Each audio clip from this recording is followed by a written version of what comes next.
தனது படத்தை பல மொழிகளில் வெளியிடும் நடிகர் விஜய் இருமொழி கொள்கைகளை ஆதரிப்பது ஏன் என்று தமிழிசை சவுந்தரராஜன் கேள்வி எழுப்பியுள்ளார்.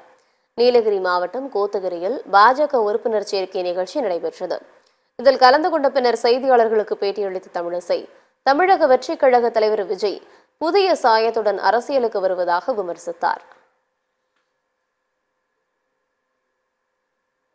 விஜய் கட்சி ஆரம்பிக்கட்டும்.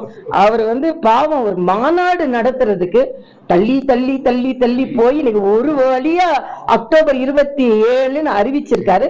அறிவிக்கட்டும். அதுக்கப்புறம் அவர் என்ன கொள்கைன்னு சொல்லட்டும், எந்தகைய கொள்கை முன்னெடுத்து செல்கிறாருன்னு இருக்கட்டும். இப்ப இருக்கிற வரைக்கும் ஒரு சாயத்தை அவர் பூசிட்டார். விநாயகர் சதுர்த்திக்கு வாழ்த்து சொல்லல, அதே நேரத்துல பெரியார் சிலைக்கு போய் மாலை வைக்கிறாரு.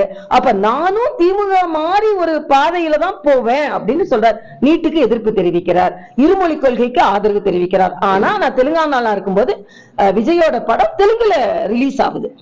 அப்ப தன்னோட படம் எல்லா மொழியிலும் ரிலீஸ் ஆகலாம். ஆனா ரியலைஸா நம்ம குழந்தைங்க மற்ற மொழி படிக்க கூடாதுன்னு சொன்னா எப்படி? ஆக அவரும் ஒரு சாதாரண அரசியல் மாதிரி பயணிக்கிற மாதிரி எனக்கு தோணுது.